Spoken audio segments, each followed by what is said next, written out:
The Lakey Unleashed Roadshow is coming. Feel that the crowd is coming. See the Lakey Unleashed broadcast live.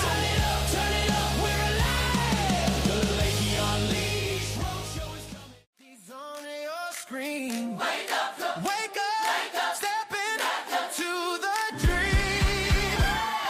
Infotainment brilliance gets you on your way. From House of Lakey Studios, it's your favorite part of day. Jimmy Lakey in the morning makes you feel alive. Unleashed, unfiltered, unashamed, unafraid we rise. God bless America, praise Jesus as we roll. Coast to coast, sure, Jimmy's waking up your soul. Start your day with Jimmy Lakey. The Lakey Entertainment Tower, shout it loud. Start your day with Jimmy Lakey. The show starts now. All right, the show starts now, my friends. Glad to have you here. Brother Leroy, he's been working overtime. He hasn't sent us the invoice yet. Ladies and gentlemen, if we're asking for money on the street corners soon, it's because we got to pay Brother Leroy for all the new creative. That's what they call it, creative in the business.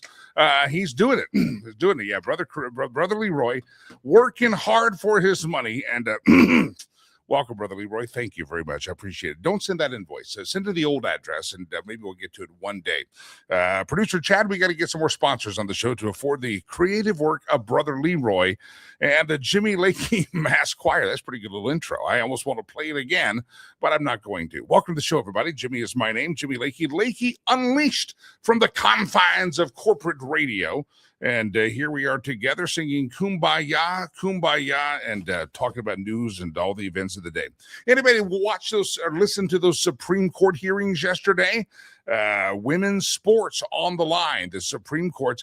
Could you imagine, go back in a timeline 5, 10, 15, 20 years ago, that there was going to be argument in front of the Supreme Court about whether a biological boy, let's say somebody with the twig and berries, can go play sports as a girl. Pretend to be a girl. And then it's also, could you imagine 20 years ago ever talking about, hey, we're going to give people puberty blockers and we're going to give them things that will stop their hormones from being somewhat of a biological boy, but we're also going to mutilate them at the age of 6, 7, 8, 10 years old. So it's unbelievable. Just the fact that hearing was had yesterday in front of the Supreme Court, that in and of itself is quite amazing. I also found it amazing. Anybody remember the confirmation hearing of Ketanji Jackson Brown, or Brown Jackson, whatever her name is? She's not the brightest bulb on the Supreme Court. I'm not sure that she has the whole 64 set of crayons up there. But I'm telling you, she was the one here confirmation hearing when she was asked, can you define what a woman was? And she did not want to. She goes, I'm not a biologist. Remember the famous response by Ketanji Brown Jackson? And at the time that she did that in her confirmation hearing, I said, that's a strange answer. And I don't even know why that came up, because I was not aware that we were on the cusp at the time and entering into a dark season in America and a dark season in culture in which we were going to deny that which is common sense to all of us, that when the baby comes down the chute, boom, the doctor looks and says, boy. Doctor looks and says, girl. It's kind of obvious as to which one you got, except unless you're a modern-day libtard Democrat, and then they're not really sure what they got. But I always thought, I was listening to Ketanji Brown Jackson ask some questions yesterday, the brief time that I listened to the hearing at the Supreme Court, and I thought, wow, how is it that we have a woman that in her own confirmation hearing to get a lifetime appointment on the Supreme Court, you have a woman who does not understand the definition of a man and a woman? And that led me to believe, and I think it was Justice Alito who drilled down on this, but I was thinking the same thing, just not as eloquent as Justice Alito. I was like, if you're not willing to define what a man and a woman is, then how do you know you're discriminating against anybody? It really was a lot of circular logic, and we'll see. It'll be a few months, I'm sure, before we get the hearing on this thing, but hopefully we'll have some sanity and women's sports will be saved in America. That would be a very, very good thing. Justice Brett Kavanaugh had some good questions. And so everybody stay tuned on this one. It's going to be very interesting to see how the Supreme Court comes. But I think, just listening to it, I think the arguments and the stupidity behind this trans movement and this trans thing playing girls can boys can play in girls sports, I think a lot of it was just they had to say the quiet part out loud. Now, I know most people weren't listening. The average citizen didn't even know there was a Supreme Court case yesterday. They didn't listen and geek out on some of the hearing like I did. But I have to tell you, I was kind of pleased that the ACLU and the lawyers in favor of boys playing in girls sports, I was kind of thrilled that they said some of those quiet parts out loud, and at times kind of seemingly had to back off some of the public statements because they know how stupid it sounds. So if you watched that yesterday, I'd love to hear from you on the case before the Supreme Court. It was yesterday the day that we began to save girls' sports. Was yesterday the day that we start turning back the clock and the calendar on some of the stupidity and literal insanity of a culture recognizing people that probably have a mental illness.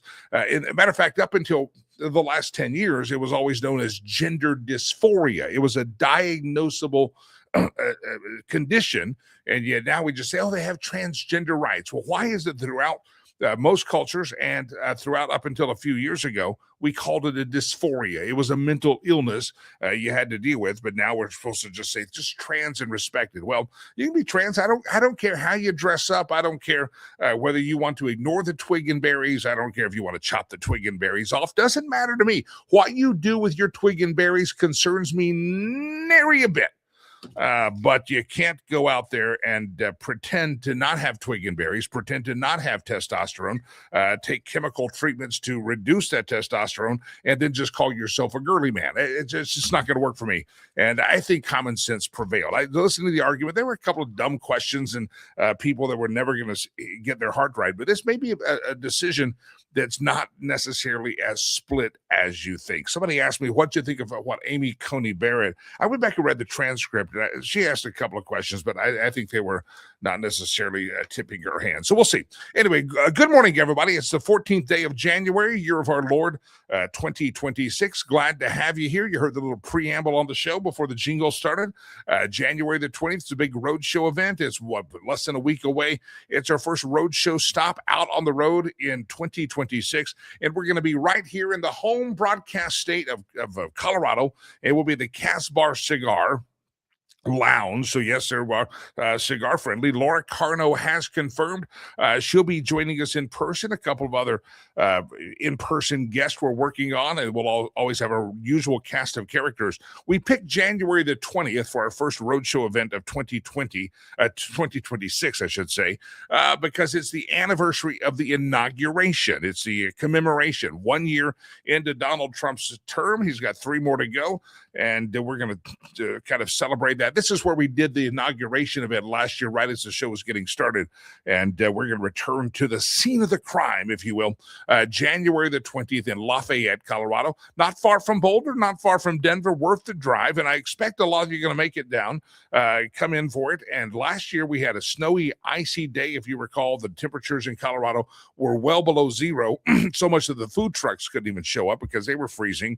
And that was a crazy day, and it was what we called in the concert business at the Lakey Entertainment Towers. We called it butts to nuts. It was crowded in there, and it was overwhelmed. Some people drove an hour and a half, 2 hours in the ice and snow to get to us, and we appreciate that. So coming up Tuesday, January 20th, we want to see you at the roadshow event, the very first roadshow event of the season.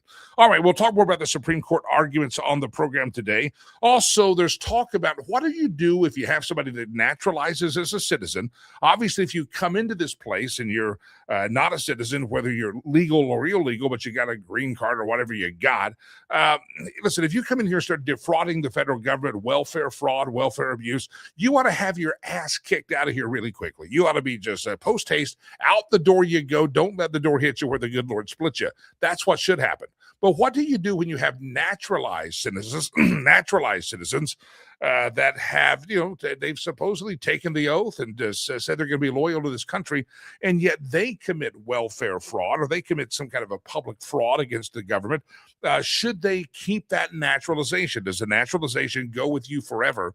The GOP is looking to denaturalize public fraudsters. Adios, amigo y amigas. Bye-bye. Get the heck out of our country. And I think this is a good thing.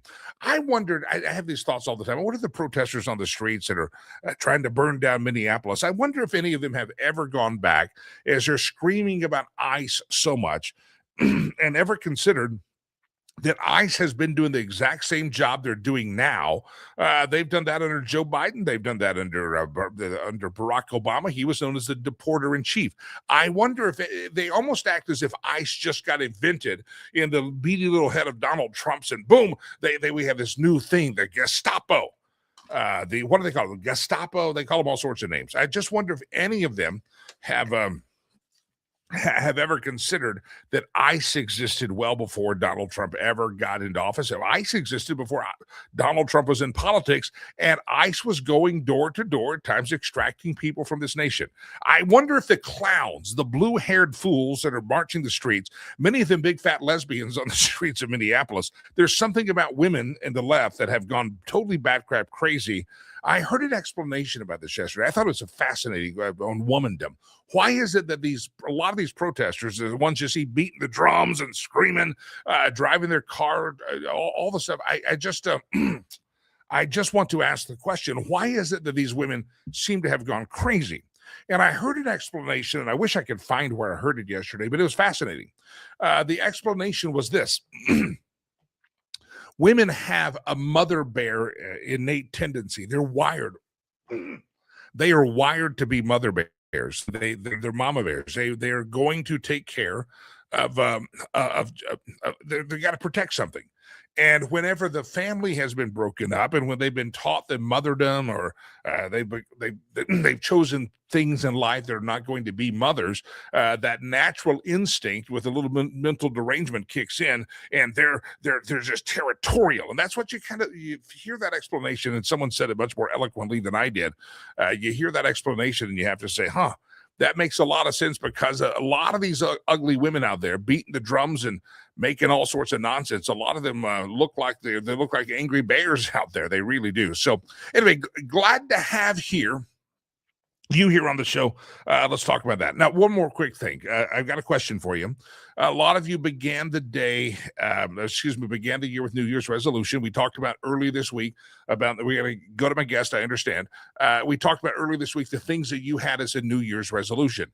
Did anybody pause at the new year? Now we're in 2026, January the 14th, the live broadcast here.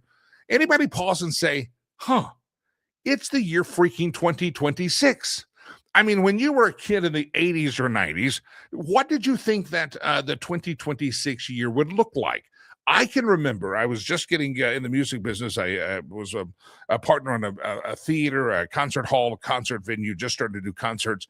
And I remember one of my business partners at the time was telling me and talking that we were playing the first ever iPod. We had the first iPod, the first one, the little circle thing, and it had like 2 games on it. We were playing the iPod, and that's how we kept the music in the foyer. We had a playlist on the iPod. It was classic. No more CD changer we used to have. No, we had an iPod. It was fancy.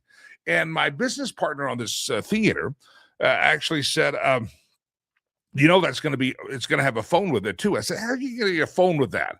And it made no sense. He goes, no, you're going to be banking on that thing. Was this 2006, probably 2006, 2004. Is about 2004 is when it was. We were heading into the election because we were in a college town, in our venue, and it was right before the second term of G.W. Bush. So it was about 2003. And we had this iPod playing, it's all fancy. And he was trying to explain to me of all the things that would be on my phone in the future, and I didn't believe it. And now I look and say, yep, he was right. Everything was on my phone. It just sounded like science fiction. So I don't know if you woke up for the New Year's. This is our question of the day. I'll go to my guest, Bruce DeTorres. Is there anything that you hope your phone will do? I never dreamt that everything that I have in life could be on a telephone, and I have it right here in my pocket. I'll pull it out here. I never dreamt that everything would be on my phone. Hard to imagine. But now sometimes I'm like, man, I wish my phone could do that. Well, Samsung, the phone company, polled 2,000 people and asked for features that they hope would have in the next 10 years. Again, you never dreamt that it would play music, take calls, surf the web, all that stuff. Well, now that you know what your phone is capable of now, in the next 10 years, what is it that you would like your phones to be able to do, and how realistic do you think those are? Some of the answers have come out. That number one answer was, I'd like in the next 10 years them to create a phone that the entire week it lasts on a single charge. And some people say they'd like their phone to operate without electricity. So what are the things that, now that you know the capability of your phone, we've made it all the way to the year 2026, what are the things that you wish your phone might be able to do in the next 5 to 10 years? That is the question of the day, and I want to get your take on that. What is the day? What are the things that you kind of wish that your phone would be able to do in the next 5 to 10 years? All right. I'm Jimmy. How's everybody doing? Everybody's good? All right, very good. Let me welcome in our first guest. We're going to come back. We'll talk more about the Supreme Court arguments yesterday. It's also a day that I hope you do not celebrate. There's, you have National Yogurt Day or National Ice Cream Day, National Barbecue Day. Celebrate accordingly. Today is a national day that I hope to God you don't celebrate. If you do, I'm going to question your character and our friendship. I'll get to that story here after we talk to Bruce DeTorres. I'm going to get there. Also, we'll talk more about Iran. Are we going to bomb the heebie-jeebies out of them? How are we going to defend the people that are being massacred on the streets, public hangings?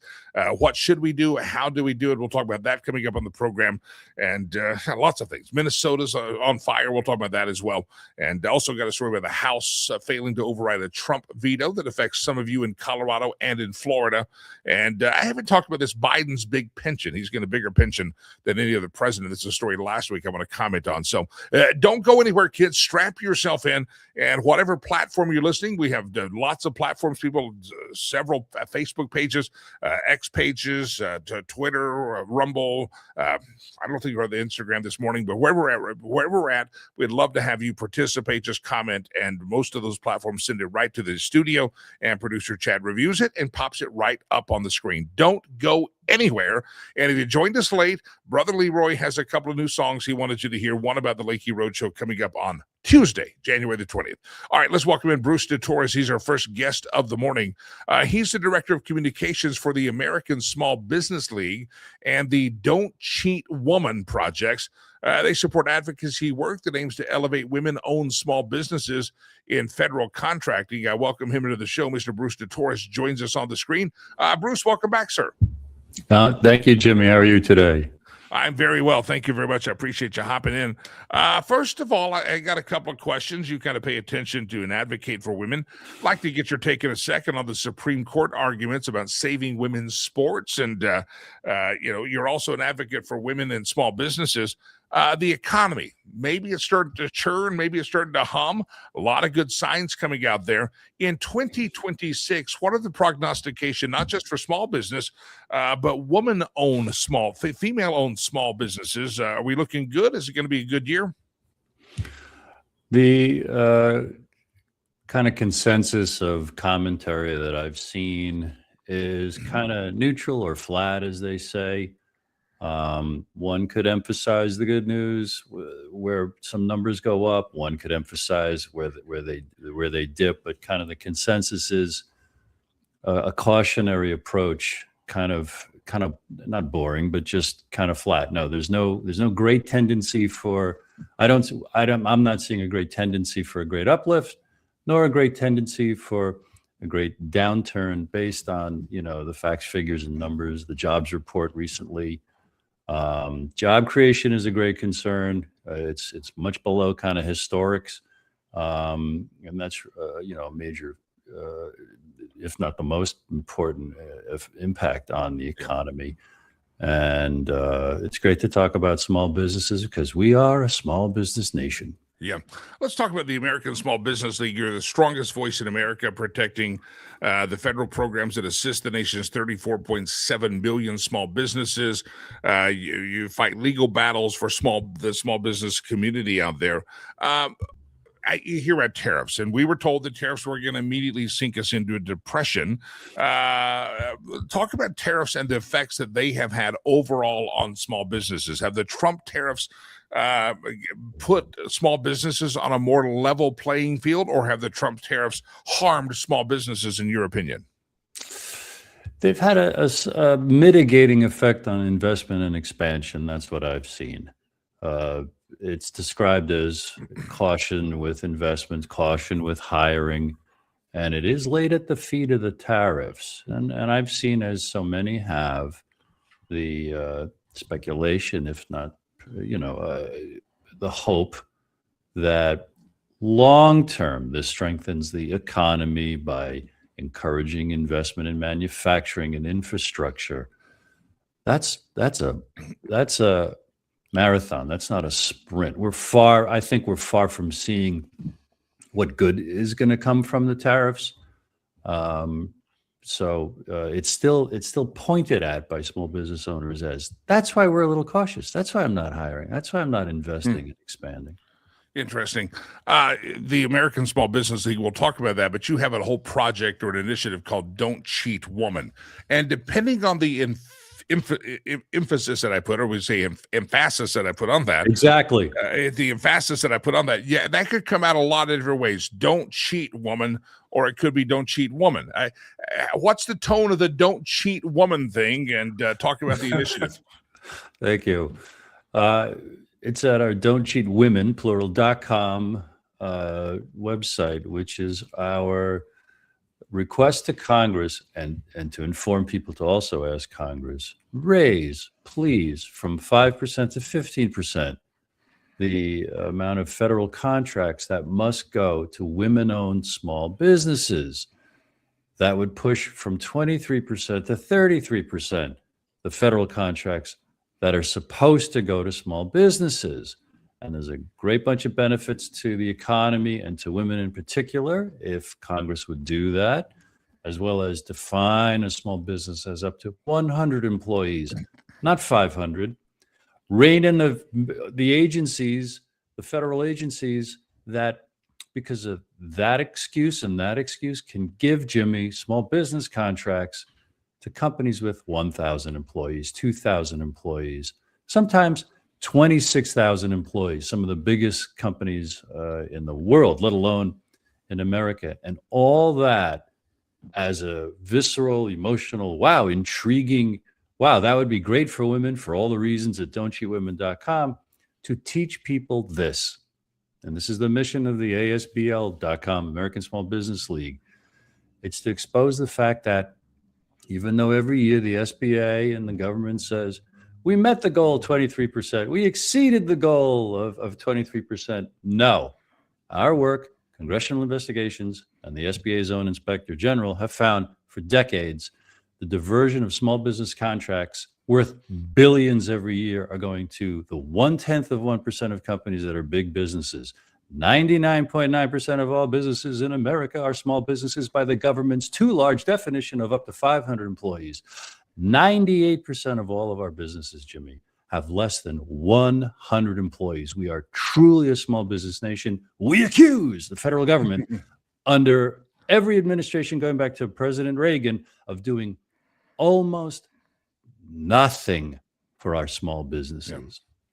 Let me ask you, as a leader with the Small Business League, we'll talk about the website and the don't. By the way, I've got to tell Drew and the folks over at the publishing company that they have several of the references say "don't cheat woman," and I said that you can say that a lot of different ways. I got to tell them to pluralize that because it was throwing me off for a second. I could hear myself going, "Hey, don't cheat, woman."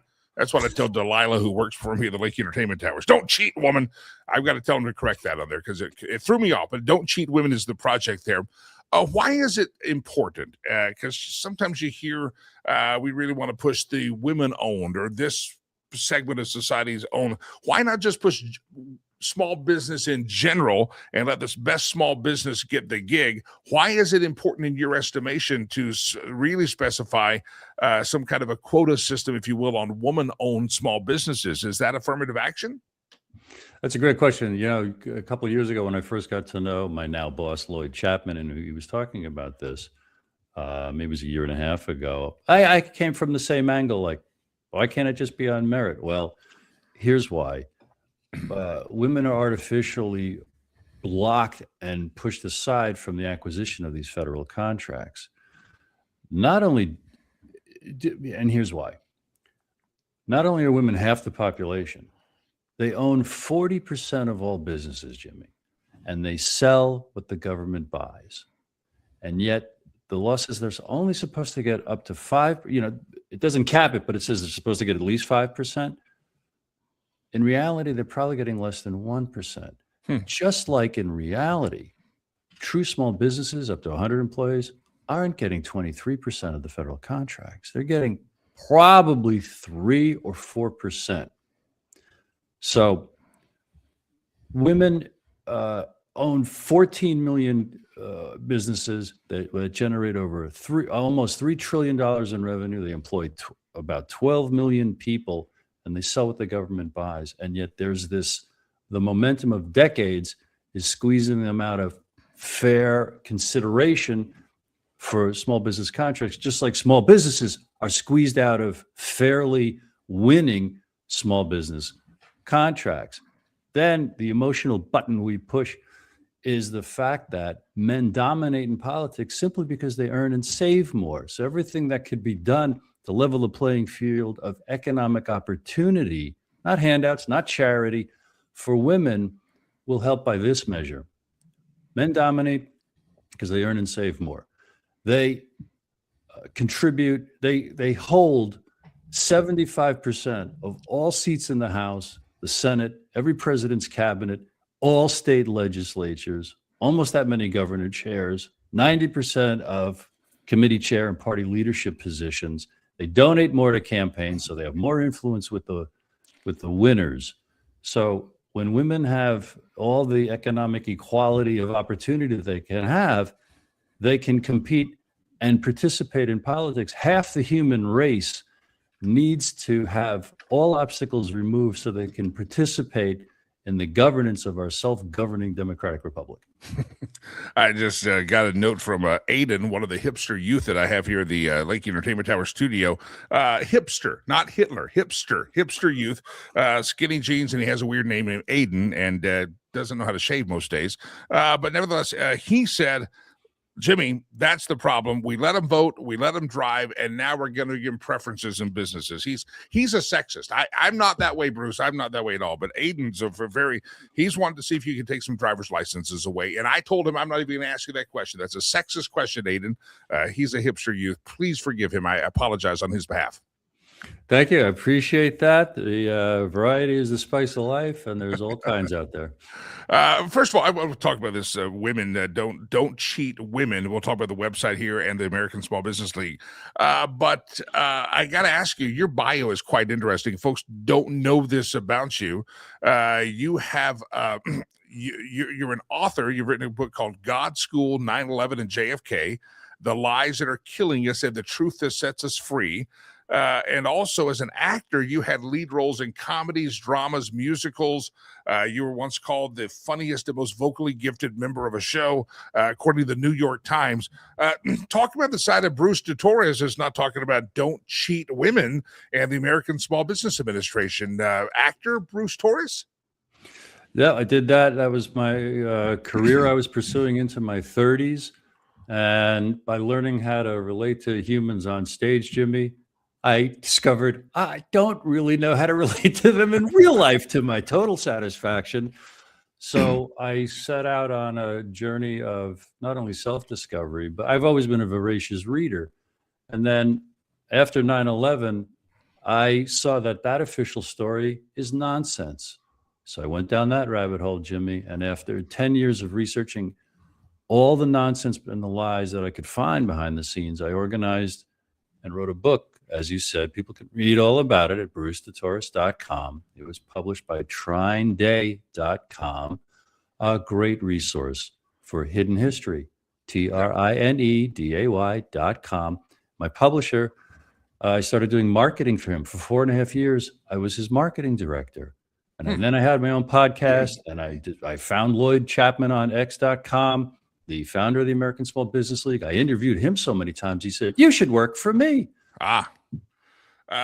First of all, I like a good book plug. God School, 9/11 and JFK, The Lies That Are Killing Us and the Truth That Sets Us Free.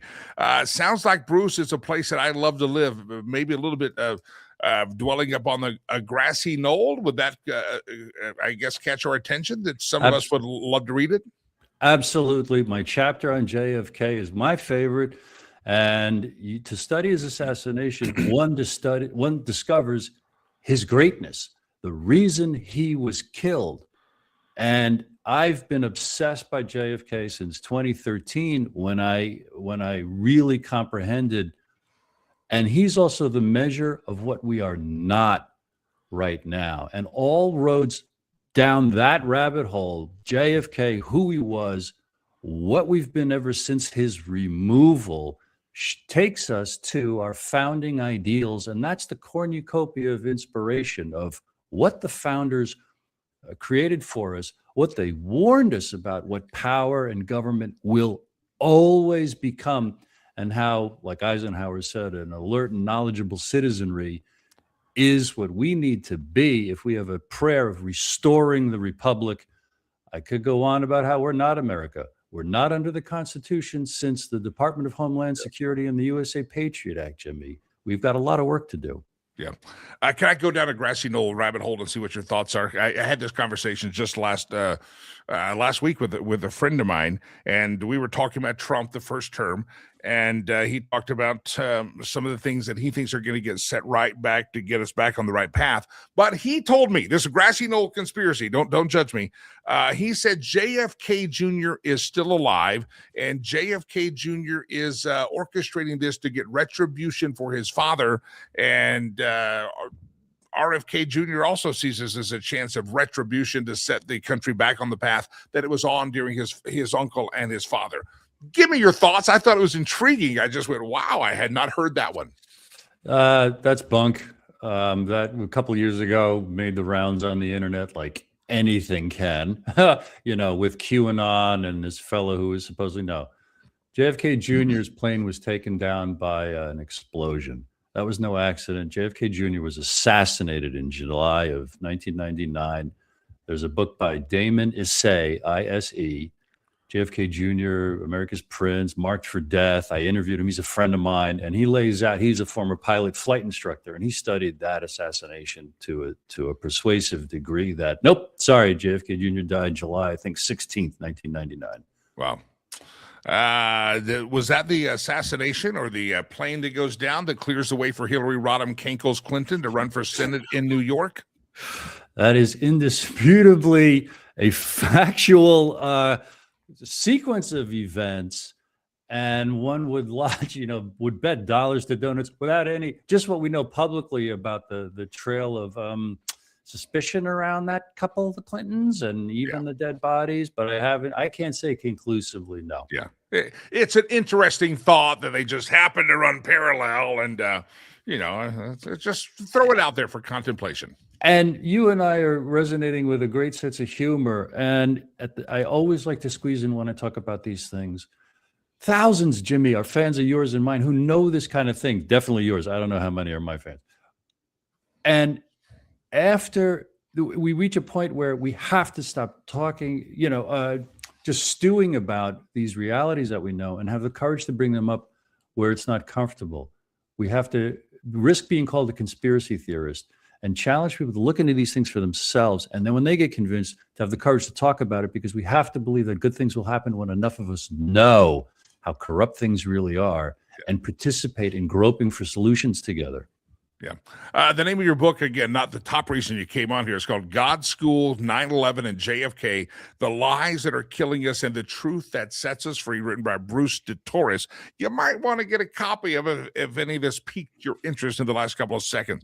Very quickly, Bruce, I want to talk about the American Small Business League, the Don't Cheat Women Project. A lot of small business owners probably going to hear this show live, or thousands of earballs will hear by the end of the day. How do people, what does the American Small Business League do to help small business owners, and what are the websites they need to go to? Thank you so much. ASBL.com, learn about the realities I described, the corruption, the fraud of the contracts really going to big businesses. Don'tCheatWomen.com to learn those details and see a page called What You Can Do, and also resources of how to find what federal contracts are available and apply for them. It's not easy. That needs to be streamlined and improved if we're going to have a federal government that actually serves the 99% of all businesses that are small businesses.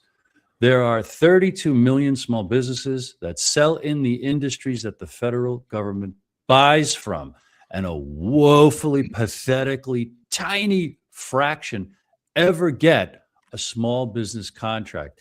The big businesses that get those contracts, Jimmy, they're already big. They don't create one new job. But if small businesses got the contracts they're supposed to, that would be an extra 2 million jobs created on top of the jobs that are normally created. And job creation has cratered this year in 2025. And it's the leading muscle for economic prosperity, strength, quality of life. People really need to understand this about small businesses and how the federal government is woefully failing us.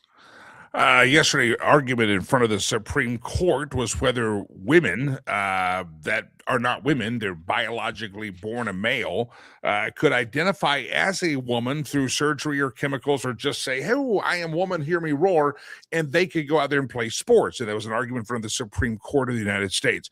It's not so far-fetched that if this has continued to be allowed, and we're not protecting the biology of womanhood, then contracts that were supposed to go to woman-owned or women-owned small businesses, a guy with a twig in the berry could walk in and say, "No, I'm a woman as well. I get to compete with that." Is this where we go next if we don't get some sanity back to biology?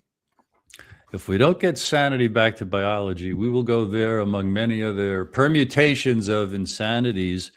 And again, in all seriousness, People have to evaluate that in the context of the COVID-19 project, which I am convinced, and I can tell people the references, was an excuse to get a bioweapon in the form of the vaccines into our veins. Dr. Naomi Wolf of dailycloud.io, best-selling author, has documented her team's examination of the Pfizer documents, how they knew and know that it is wreaking havoc and destroying women's reproduction. It's a depopulation agenda of frightening, horrific, Holocaust-level proportions.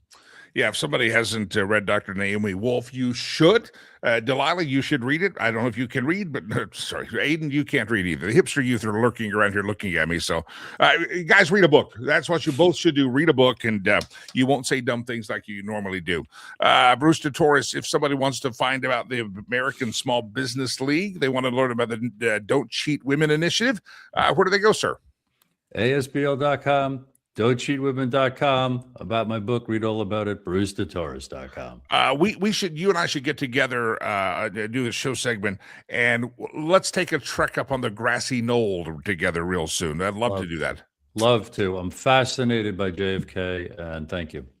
And of course, there's a lot of other, 9/11. We can talk about that. I'll get it rescheduled, and we'll get you on. We'll spend some time together and have some fun, and yet also enlightenment. I mean, it's kind of fun to talk about, but then it's scary as hell when you realize what we've been duped by. Yes, but it's such a blazing example of courage, and that's invigorating.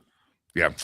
Bruce DeTorres, ASBL is the website. Go there and Don't Cheat Women. And if somebody is a small business owner and they were needing some help and advocacy or just some guidance or insight in how to navigate stuff, you guys are a resource for small business owners. You would find that Don'tCheatWomen.com resources, and that's the empowerment that's publicly available by the SBA, et cetera. We're laser focused on teaching this issue and providing on the Don'tCheatWomen.com the links to quickly send a letter to the president, Kelly Loeffler, SBA administrator, your Congress people, and your senators. Hey, fix this, boost this for women, overhaul the SBA, and make sure small business contracts go to legitimate small businesses. Go to the website. I guess maybe a New Year's resolution for everybody out there. Maybe a reminder, if you can avoid the big box stores and buy to the small business, maybe a couple of bucks more. But that's very important that we support the small business, local business owners. Yep, because it's all about jobs, no matter how they're going to fudge it as they try to wrap us in AI and pave a road to the AI future.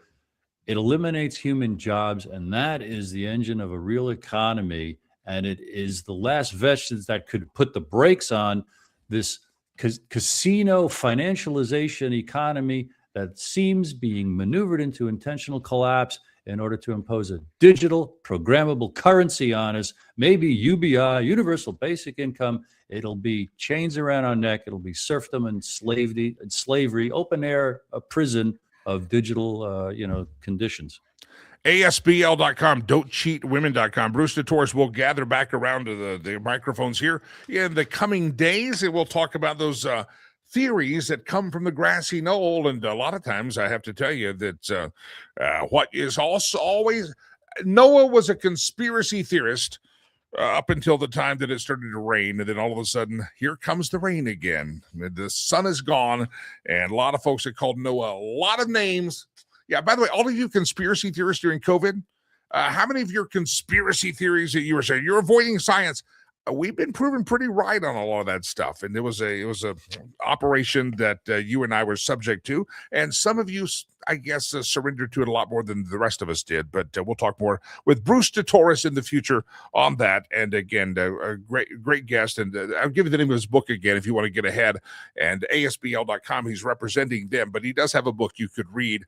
It's called God School, 9/11, and JFK: The Lies That Are Killing Us and the Truth that Sets Us Free. That's what we want, the truth that'll set us free.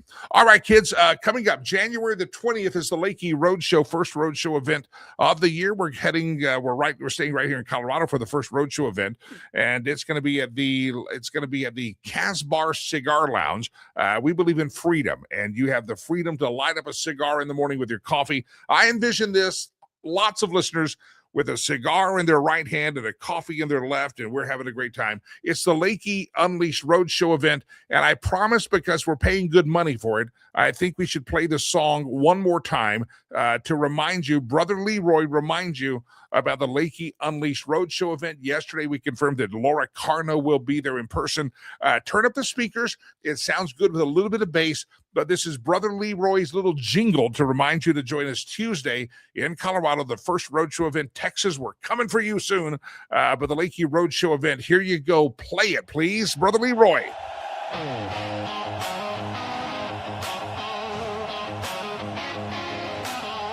I like the rock and roll.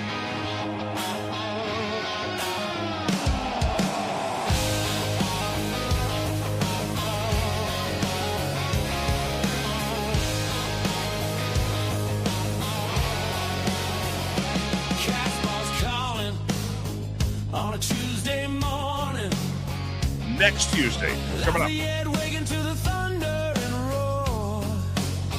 Brother Leroy is good. He really is good. 7:45. You can feel that rumble right through the floor. Smoke curls up with the first lit cigar. Like a rock and roll wave. Unfiltered, everything louder. This is the broadcast you crave. The Lakey Unleashed Roadshow is coming. All right, let's pause it. We'll play at the end of the show after I say my ending, while we roll the credits, we will play the entire version of the Lakey Unleashed Roadshow song that Brother Leroy, and you're going to hear producer Chad's name in it, I'm told. You're going to hear Laura Carno's name, and they'll all be there. Somebody asked me if the hipster youth are coming, and I said, somebody's got to stay back in the office and make the coffee. I don't think we let them out in public. They're embarrassing usually half the time. So anyway, at the end of the show, we will play the entire cut from Brother Leroy's new epic arena rock song called Lakey Unleashed. The roadshow is coming. All right, let me ask your thoughts here. If anybody watched those Supreme Court hearings yesterday, I'm hoping with some of the logical questions that got asked, that the stupidity of transgenders or people that calling themselves a different gender or different sex was exposed. If you listen to some of the arguments they made about biology, you just kind of scratch your head and say, how the hell did we get here? And for all of us who are told we deny science all the time, there's no greater science or evidence or proof as to what your biology tells you that you are. You may have different proclivities, you may have different interests, but biology is biology. And for those of you that yelled at people like me about you're a science denier during COVID, these are people that deny whether the twig and berries actually matter in life. And I have to break the news to you, it absolutely does. Absolutely it does. So stand by. We'll talk more about that if you watched any of that. But I'm optimistic that the Supreme Court is going to get this one right. And if they do, I hope it starts restoring some sanity. Now, what's not going to be able to restore the sanity is the minds of these people that actually believe that the twig and berries and biology and your God-given biology doesn't matter. It absolutely does matter, but there's a lot of folks that I think somewhere we're gonna have to open hospitals up for some of these people that are so deranged by fake science and gender ideology and hatred for Donald Trump.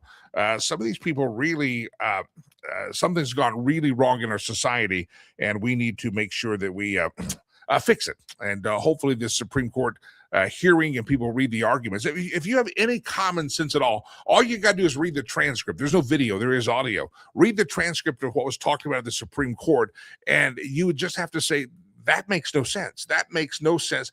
That makes sense. And what made sense was the fact that people are born into a gender ideology, and you can, in your head, think it's different or try to change it or take chemicals or have something chopped off or anything like that. But it doesn't change the fact that in 150 years, 1,000 years, when some, I guess, archaeologist is doing some dig somewhere and he's going to dig up your bones, they're going to look at those bone structures, and they're going to call you a man if you're a man. You say, well, I'm not a man. I had it chopped off of me, and I'm not a man. as Rush Limbaugh say, or maybe you're a woman and you have the what Limbaugh called it the addictomy surgery. If you have the addictomy, those surgery, it doesn't matter. You can say you have that, but in 1,000 years, when some archaeologist is digging up your bones like you're an ancient relic in Pompeii, then they're going to say you're a woman. So you may temporarily, with a mental disease, gender dysphoria is what we used to call it, identify yourself as a woman or a man, but in the grand scheme of things, 1,000 years from now, when you're an archaeological exhibit, you're going to be identified by what you truly are, that God made you, and that is a woman or a man. I like this quote that just came in from Scott on, it looks like the Rumble feed, MAGA. Make asylums go again.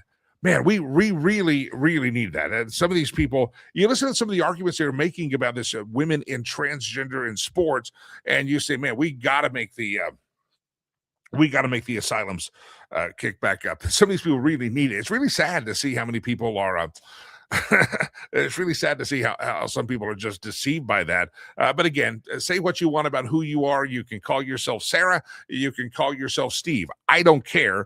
But the biology is the biology. And 1,000 years from now, they dig your ass up or your carcass up or those little bones up. They're going to figure out real quick whether you're a man or a woman. Now, your brain may not perceive the logic, but they're going to figure that out. I got the National Dress Up Day today. You know, it's National Dress Up Day to a lot of, not for you, but it's National Dress Your Pets Up Day. And I would like to say, if you celebrate National Dress Your Pets Up Day, please don't, because those asylums are meant for people like you. Today is the day a pet lifestyle expert launched this in 2009 to support the pet fashion industry. And so you go to Petco or you go to PetSmart and you buy that little cute sweater for poodles. Don't do that ever. A new poll of 2,000 cat and dog owners looked at the top things we worry about when it comes to our pets, and fashion did not make the list. The people with their pets, 53% concerned about how happy their pets are, 52% obsessed on the health, what they eat, the natural food, the kibble, whatever, all the things you hear about, but no one's really concerned about your pet's fashion. And your pets are not concerned about their fashion either. Please don't put a sweater on your pet. If you do, those asylums, I think they should go for you. I think you should have a spot at the asylum because it's kind of weird.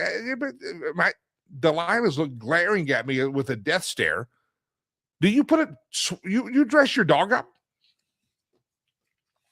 No, I never dress never have. I had one time I put a Santa Claus hat on my dog and I told him to stay, and he sat there and looked at me like, what the hell's on my head? And I made him stand. And as he stood there, I took a photo, and that became the Christmas card on the Christmas card that year. That I've done that. That's the most dress up I've ever done. Listen, I don't even play dress up at my house. If you're dressing your dog up, don't. Today is National Dress Your Pet Up Day, but please don't. Please don't. It's just not right to do that. What's going to happen in Iran? Anybody got a guess on that? We'll talk more about that throughout the course of the week. Kenneth Abramowitz yesterday joined us. Go back and listen to yesterday's show.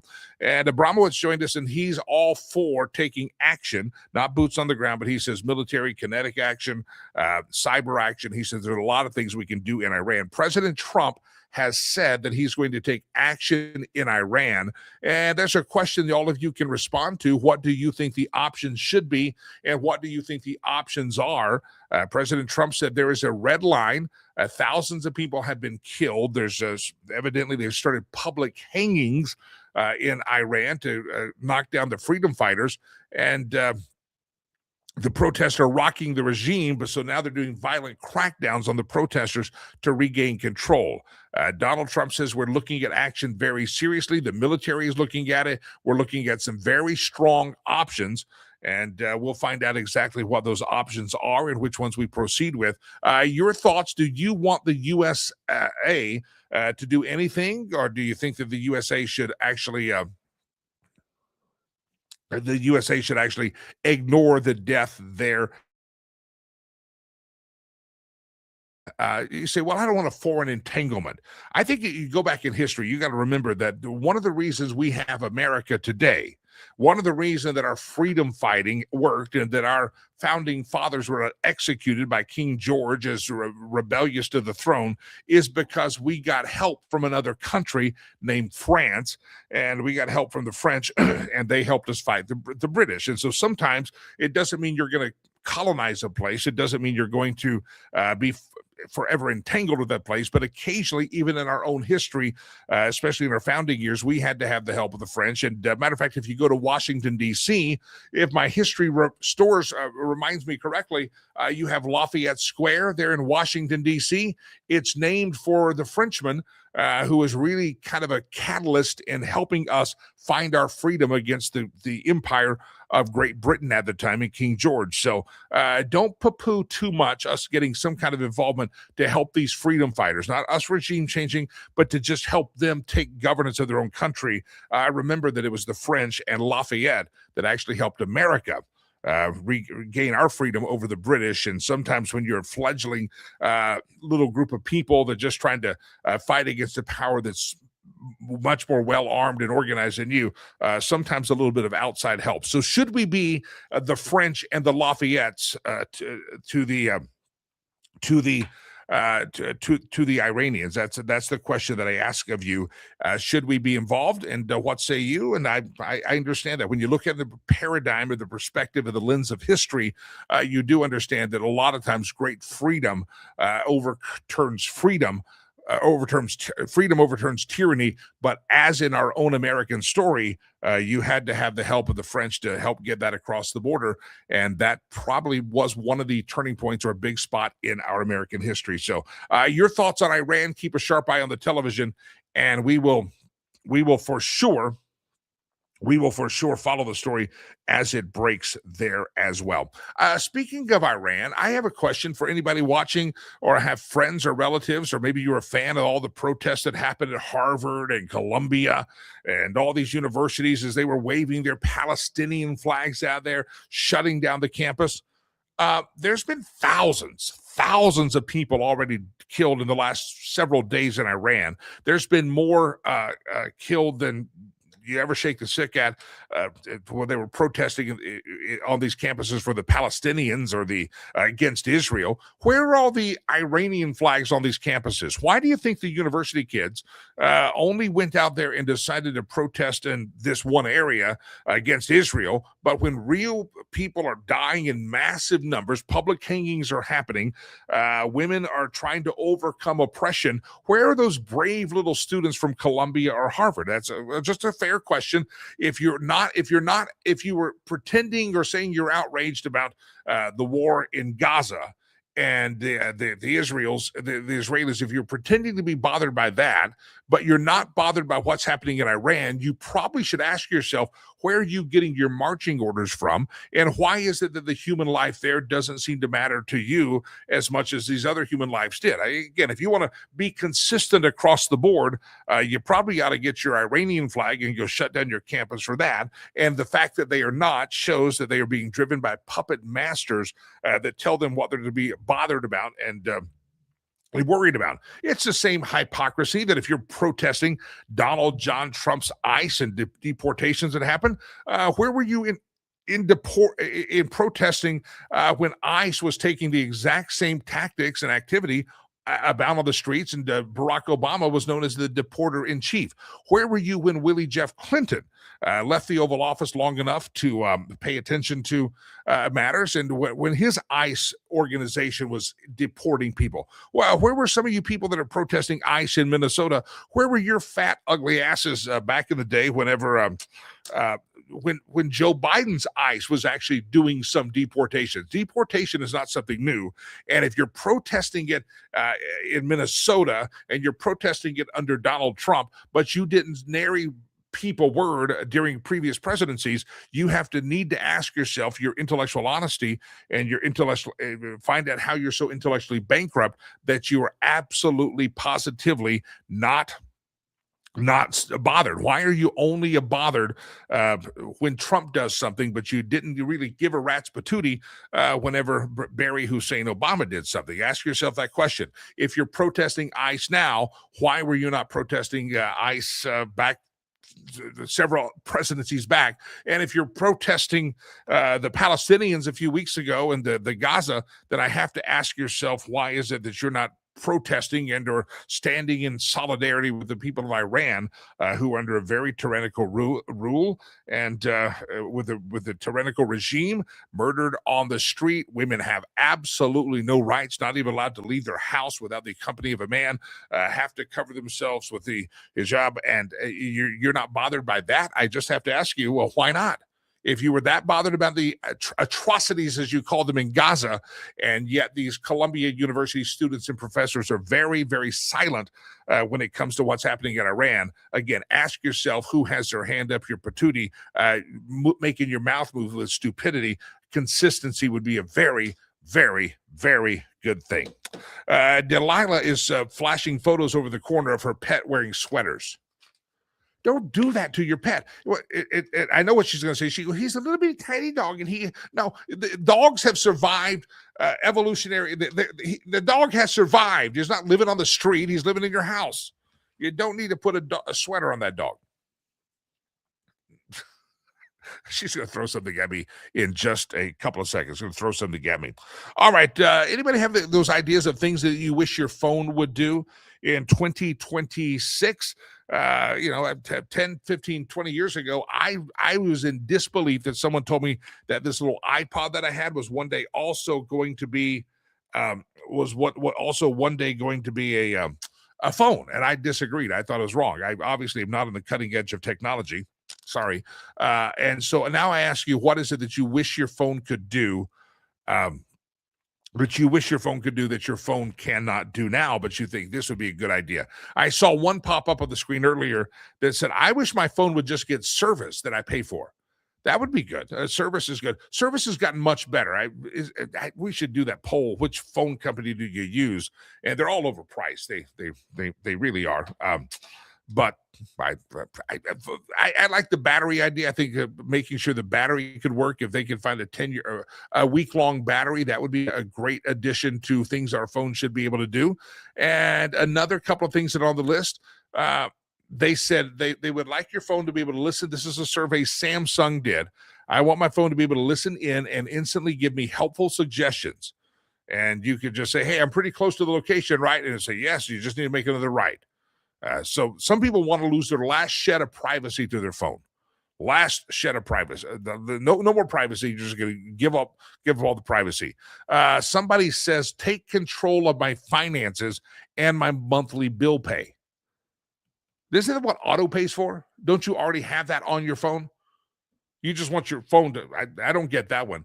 And also, some people said in 2036, in the next 10 years, they would like their phone to be able to, quote, here's the quote from Samsung, anticipate your thoughts and auto insert them without me having to type. So now I'm a voice texter because I drive a lot, and I'll say Siri, text so-and-so, and I'll voice text, and a lot of auto corrections are very, very embarrassing there. But some people say I just want to think and my phone to pick up on that. Some people are willing to let their phones get pretty intrusive in the next 10 years.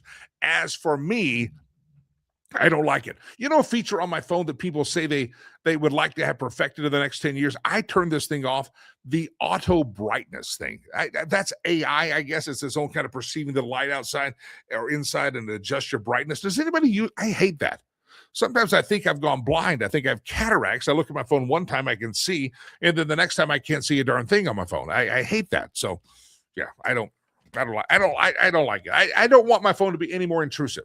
If anybody, I think the battery lasting an entire week would be a great development of the phone. I think better reception would be a better thing on the phone. I think that'd be great as well. But I have to tell you, I don't want it to be any more intrusive in my personal life. How many of you have ever found yourself, and you seriously do it, you have a topic and you want to push your phone away? Or I've done this with friends. Somebody will say something controversial, and I will say, that's not me. That's producer Chad, to whoever who's listening to us. That was not me. I blame it on him. But yeah, I don't want any more intrusion in my privacy. I'm not sure if I want that at all. All right, things you want your phone to be able to do in 10 years that it's not doing now. Jeff says, not that I want it. I'm sure AI pocket girlfriend is on the horizon. A pocket girlfriend. I think those are probably already available at stores that gentlemen probably shouldn't go to. I don't know. Is he referring to that, or I don't know. I just don't know. Jim says this: alert you to the presence of liberals and idiots near you and route around them. Remember during the COVID, you could turn on the sensitivity of your phone that if people reported they had COVID, your phone was going to alert you that you're around people that had identified as having the Booger Cootie virus. Yeah, I turned that thing off. I'm sorry. I'll let my immune system take care. I don't want that nonsense. So, all right, great to have you here on the show. At the end of today's program, as we roll the credits, we're going to play the entire Brother Leroy song about the Lakey Live Roadshow event coming up on January the 20th, just this coming Tuesday. And our first stop in the roadshow this year is going to be in the great state of Colorado. We're going to be at the Casbar Cigar Lounge in Lafayette, Colorado, named, I'm guessing, after that great Frenchman that helped America find freedom, Mr. Lafayette. And we hope you'll join us. We'll play the entire Brother Leroy song coming up at the end of the show today. End of the show. That is coming up indeed. I got a couple of hate messages I see popped in my email here. Jimmy, you're wrong about the pets. Pets do need sweaters sometimes. Yeah, okay. Your opinion. Don't buy. Yeah, pet. Your dog's not worried about fashion. Your dog doesn't like that fashion anyway. Stop it. I disagree. I think I had this conversation. I think it was with producer Chad's wife. I think I was making fun of pet costumes one time, and she says that she puts sweaters on their dog. And now I'm starting to remember that conversation. I think that was with producer Chad's wife. So she may be throwing things at producer Chad, say, why do you guys work together? He doesn't like dog sweaters. Well, no, I don't. Well, I have a dog that looks like an Ewok. And it suffocate my dog. My dog is big, fluffy, furry, and he loves going outside. And if your dog doesn't like going outside in the cold, then don't let him outside the cold. Let him pee in the corner. Doesn't bother me at all how you let your dog behave. Jeff is defending his honor on he says, an incorporated pocket girlfriend. Wait, are we speaking the same language here? Don't look at Delilah for this one. Aiden, are we speaking the same language? Pocket girl, what do you think? You want that on your phone? Listen, have you ever, it's like going to a hotel room where they put a black light up and you see all the stuff, you're kind of icky in this hotel room. And they do research on phones, and because so many people use their phone while they're doing business, there's they're doing their business, right? People are scrolling their phone, and they have done research on phones that phones, sadly, oftentimes have fecal matter on them because people are using them in the bathroom. Phones are very gross and dirty. You should clean your phone up. And now Jeff wants to make it even grosser and dirtier. Ray jumps in on Jeff's comments on the YouTube. Ray jumps in and says, put your phone in your pocket and leave it on vibrate. And that could be your pocket girlfriend. Yeah. All right. Jeff says, not my phone, someone else's phone. No, this is okay. End of the question. No more of this. Jeff has taken this over the edge. He wants his girlfriend to be he wants his phone to be a pocket girlfriend. I think there's apps for that. I think there's I think you got the what is it called? Is it the Tweeter? No, that's Twitter. The Tinder. You got the Tinder. You can find a girlfriend in your pocket there. Not, but I don't think that's what Jeff's talking about at all. I just don't think that's it. All right, ladies and gentlemen, don't forget the Brother Leroy song is coming up here in just a minute. We'll play the entirety of it. Brand new song. And yes, this is the one that has Laura Carno's name mentioned in it. And I read the lyrics. It says Laura Carno walks in and the crowd goes wild. So we got a little Carno segment in the song. Producer Chad is also in the arrangement. So don't depart when the screen goes dark and I disappear. You'll hear the Brother Leroy song promoting our event coming up January the 20th in Lafayette, Colorado. We hope to see you there, and it's going to be a good day. We'll do the show live from there. A lot of special activities planned for that day, so you don't want to miss it. All right, it's time for the stolen memes section of the show. This is where we steal the memes from around the interglobe, the intergoogles, and we intellectual property theft. But first, let me remind you about Sherry Cree, homeswithsherry.com. That's the website. You're in Colorado looking to do some real estate transaction, whether you're a buyer or whether you're a seller. You need to make sure you have the right strategy, the right timing. Sometimes that timing can shift in a matter of weeks or a month. You may think something needs to happen. You want to buy or sell or list your home in June. If you could do it a little bit earlier, get it ready earlier, it could be thousands of dollars that remain in your pocket. Listen, homeswithsherry.com. It's that strategy session. She knows, she approaches real estate, that this transaction you're going to make, whether you're buying or selling, is something that can create generational wealth. So she wants you to be able to keep as much of that money and have more money in your pocket, because it is an opportunity, just the home investment alone, to create generational wealth. You got to make the right moves. Also, don't forget this generosity. When Sherry makes money on a home, that's her job. She's a realtor. She'll take a portion of her proceeds and she will donate it to the charity of your choice. If you're a veteran, active duty military, she will also, my friends, what will she do? She will discount her commissions right up front, so that you, again, get to keep more money in your pocket on the sale, because she wants to say thank you for serving your country. Go to the website. If you're in that I-25 corridor in Colorado, I'd say look at the Denver area, draw that metro area, reach it up to Fort Collins, reach it up to Windsor, those areas, that I-25 corridor from Denver north, and even west and east. She can help you out there, my friends. And if not, she'll give you free reference to someone that might be able to serve you better. But it starts with the conversation.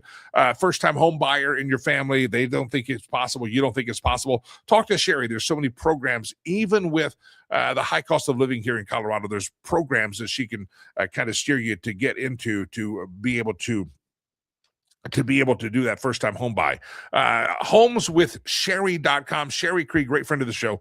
Homeswithsherry.com. Homeswithsherry.com. Be sure to tell her that Jimmy Lakey, that's me, by the way, talking about her on this program. Here we go, my friends. Time for the stolen memes section of the show. And we go around the globe, and where we steal the memes from, we don't know, but they're going to pop up on the screen right here. Let's do it. Round and round the globe we go. Where we steal the memes from, no one knows. There's Joseph Biden, his logic. My policies worked when I was president. Your gas tank held $100. Under Trump, it only holds $65. That's true. That's true. I punched in the grocery store card the other day, the gas pump, to get the savings you get. I was down to like $1.64, $1.54. I bought a lot of food for Christmas as well, though. Round around the globe we go. Where we steal the memes from, no one knows. My son got suspended from school today because he asked the teacher, if two blind people had a baby, who's going to watch it? That's probably a question I would have asked at school. I might have asked that. If two blind people have a baby, who's going to watch the baby? It's a really good question. I think it's a good question. I think it's trying to keep kids safe. Round around the globe we go. Where we steal the memes from, no one knows. You can blame the Somalis, but at some point you must realize that the real villain is the one that brought them here. There he is. Oh, look, it's Barry. Right there. Yeah. How'd all these Somalis get here? 80 to 90% are on public assistance, and they come here. Yeah. Yeah, this immigration policy we had is not Ellis. It's Ellis Island. No, it's not Ellis Island. Ellis Island, you had to be able to prove that you're not going to go on public assistance. Yeah. Round around the globe we go. Where we steal the memes from, no one knows. Here we go. Rammed law enforcement with a car on the left, and then fought for faith, family, and free speech. Left and right, our heroes are not the same. That's true. Let that one sink into you. Our heroes are not the same. Round and round the globe we go. Where we steal the memes from, no one knows. When you realize that coexist sticker only includes two genders. You ever notice that? I have noticed that. I've heard that before. All those hippies out there driving their Subaru Outbacks and whatever they're doing out there. Well, by the way, you notice that suddenly these Subaru Outback drivers now have big SUVs where they're stalking ICE, risking the environment with those gas-guzzling SUVs, I say.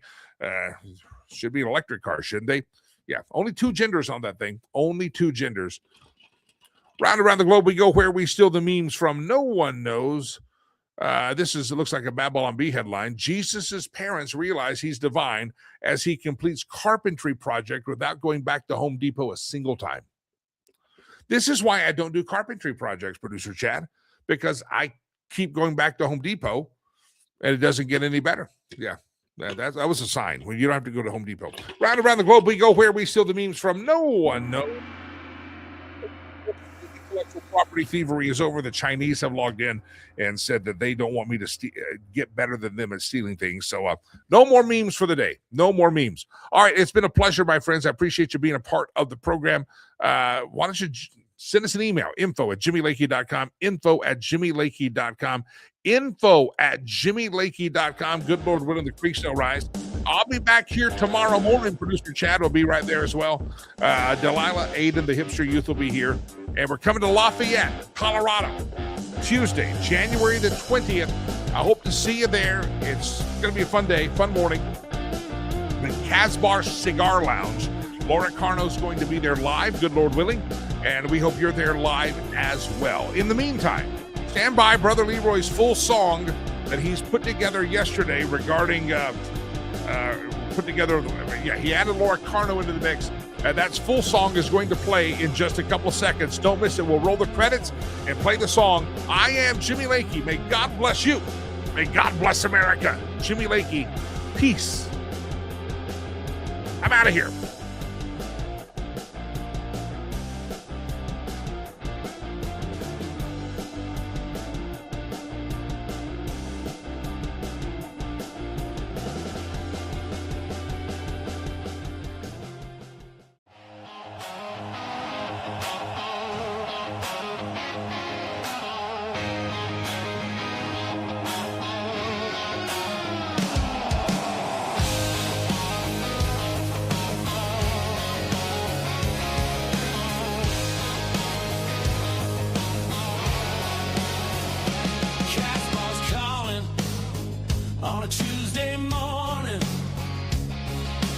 Lafayette waking to the thunder and roar.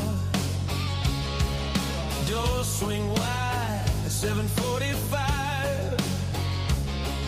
You can feel that rumble right through the floor.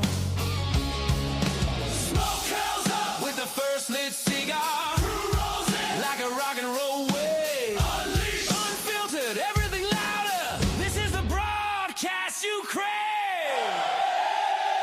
The Lakey Unleashed Roadshow is coming. Feel that the crowd is coming. See the Lakey Unleashed broadcast live. Turn it up, we're alive. The Lakey Unleashed Roadshow is coming. Stand up, shout out, hearts are drumming from the first bright spark to the last big blow.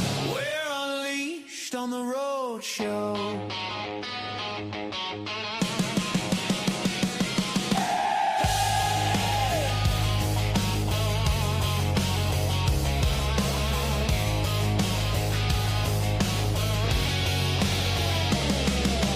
8 a.m. and the amps are screaming. Producer Chad with a backstage grin. Laura Carno walks in. Crowd goes crazy. This is where the legends begin. 1 year riding that inauguration whirlwind. Voices raised. Yeah, we're marking the day. Laughter, lightning, truth in the crossfire. You can feel the shake in the state.